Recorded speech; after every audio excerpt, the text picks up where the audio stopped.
Welcome. No down there. Mick here. Hello. We're still COVID separated. I wanted to call this video Why All Gear Demos Are Completely Pointless, which is the result of some frustration on mine and Dan's part some weeks, and indeed every gear demoer out there.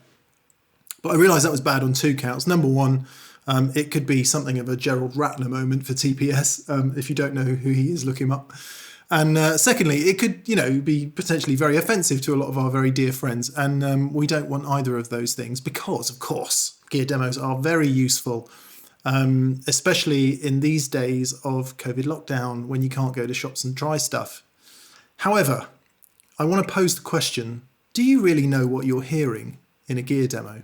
And at this point, I would encourage you to stick on a pair of decent headphones if you have them, or listen through some decent studio monitors. Your iPhone or smartphone tablet speaker isn't going to give you the information you need for this video. Okay, let's go.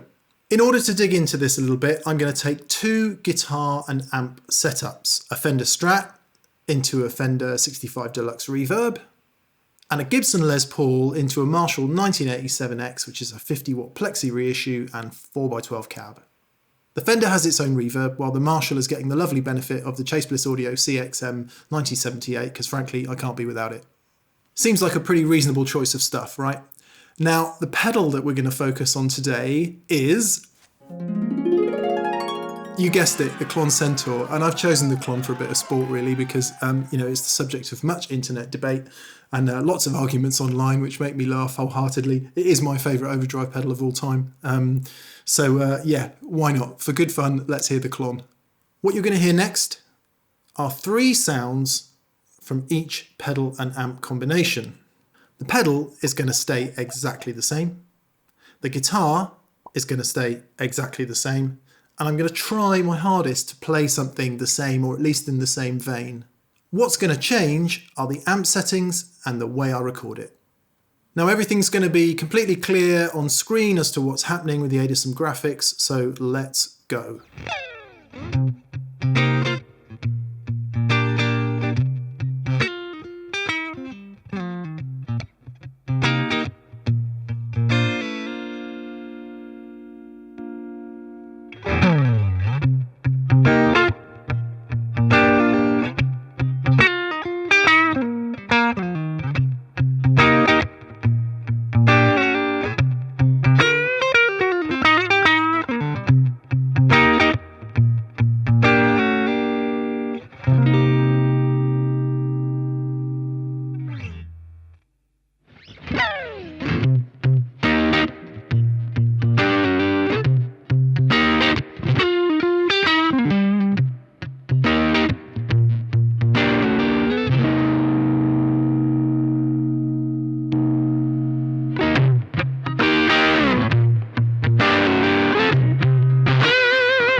Fascinating, isn't it?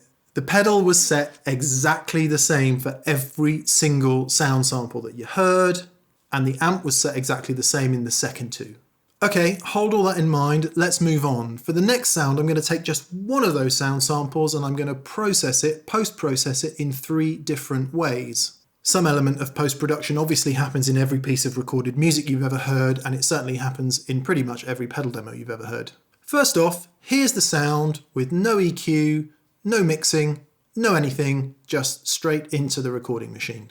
This is the mic on the cab only.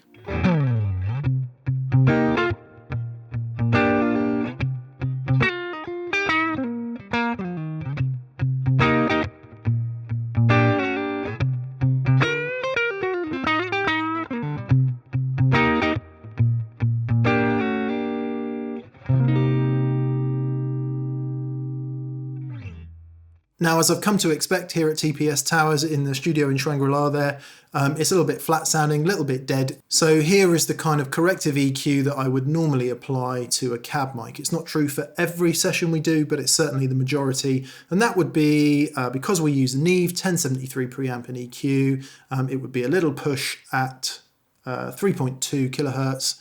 And a push at 10 kilohertz. 3.2 gives a bit of bite to the distortions when we've got them, and the 10 gives a bit of air and presence. I would also probably employ a bass cut, and they're stepped on the 1073, so I usually set it at 50 hertz. So let's hear that before and after the EQ treatment.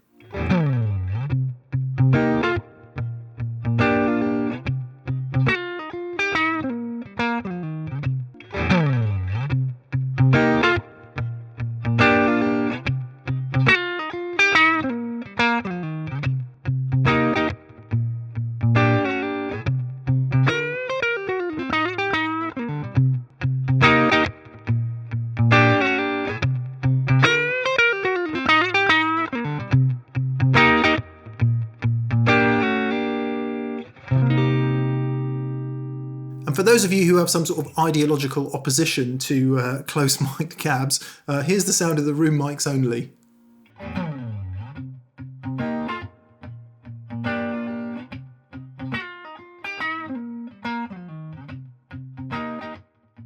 And of course we put it all together, do a similar treatment to the room mics, and here's the whole thing.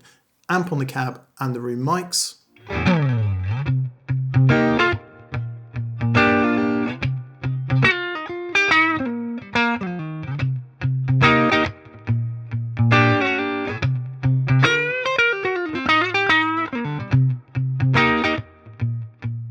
And just because I'm going to add a Studer A800 tape plugin on each of the cabinet mic channels, and I'm also going to add a Teletronics LA2A compressor limiter very subtly on the overall guitar mix. For what it's worth, that's how I've been doing the TPS audio just recently.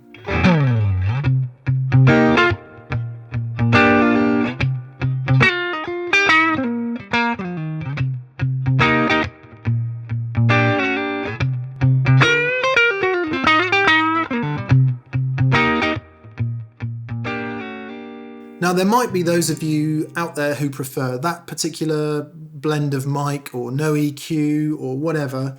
It's all good. They're ultimately subjective decisions at the end of the day that every YouTube gear demoer out there is making. Let me just underline 2 points that are relevant here. Firstly, doing post-processing, any post-processing, isn't trying to deceive anyone or cheat anyone. It's more about trying to recorrect back to something closer to what we were hearing and feeling in the room, which is, of course, impossible in any recording environment. I mean, even with stuff like binaural and the clever stuff that's coming out now, you still can't really get the exact same sound and feel that you got in the room. So that's thing one. Secondly, whatever it is you're listening on, your headphones, your monitors, your iPhone speaker, God forbid, is having a radical effect on what you're hearing. So if you want to hear what I'm hearing, get yourself a pair of Bear Dynamic DT880 Pro headphones and surgically transplant my ears and my brain into you, because I'm also convinced that physiologically we all perceive sound differently as well. Moving on, let's get out of our drab little dark sounding room in there and go to Hollywood, to Ocean Way Studios. What? There's a global pandemic on? Yes, we're not going to go there, obviously. We're going to use the plugin.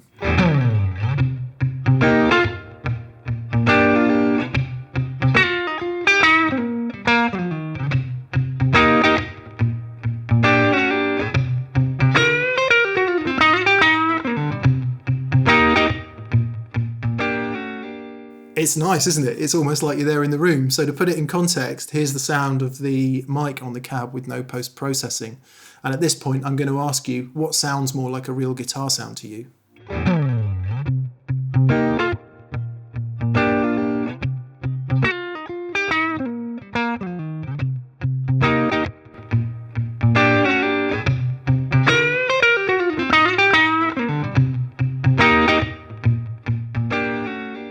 So are you confused yet? Do you know what you're listening to in a gear demo? I think those of us who do it day in, day out, and certainly have been doing it for many, many years, have a little bit of an advantage. You can probably pick out certain things that are happening, all of which is to say that every gear demo you've ever watched has been the subject of some subjective decision about how that audio is processed. And I think it's important to say that there's no better or best or worse or right way to do it. It's all subjective decision making. For me, an interesting question for anyone who does this kind of thing is, well, first off, how do you do it now? Secondly, if money and environment and time was no obstacle, how would you do it then? In TPS's case, I think we'd build an amazing live room somewhere where the room itself sounded incredible. We'd put in a whole bunch of Neve preamps, EQs, mixing console, a tape machine, a bunch of really classic outboard gear, Teletronics LA2A, 1176s, Pultec EQs, you know, all the really classic stuff, Lexicon reverbs, all of that kind of business. And hire some decent guitar players as well. So, I don't know, Andy Timmons, David Grissom, Tom Bukovac, Joey Landreth, you know, they could all come in and do it for us with a band. I don't think you could do it any better than that.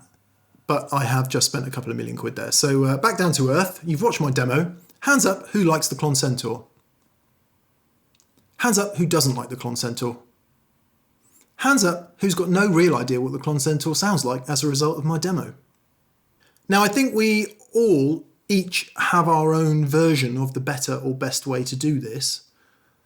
But I don't think there's anything objectively true in that. We all just do it in the way that suits our ears, our budget, the gear we have available, and the time we have available, all those real world factors. The more difficult point is that the difference in two of those approaches could be the difference in you, for example, really loving a product or really not loving it.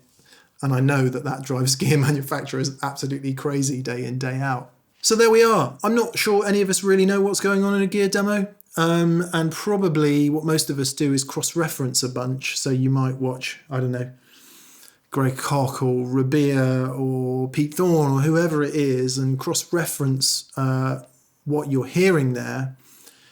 And hopefully, if you've ever been confused how some of those demos can be so radically different sounding, this video will shed at least some light on that. It's also the main reason that Dan and I don't do a load of specific gear demos, because, you know, there are no answers, there are only better questions, and those questions are really all around the variables involved in this madness we call guitar tone. Okay, that's it from me. Thanks for watching. I hope that was useful. Click the description down to see some more information. Also, some links through to some of the products you've seen. What else have we got? Thank you very much to our patrons on Patreon. Thank you to everyone who's been to that Pedal Show store and bought some merch like this nice pocket tee here. Look, I could put something in it like this memory card holder. And what else? Yeah, just thanks for being with us. These are weird times. Hopefully Dan and I will be back in the same room together very soon. Yeah, so see you next time. Bye.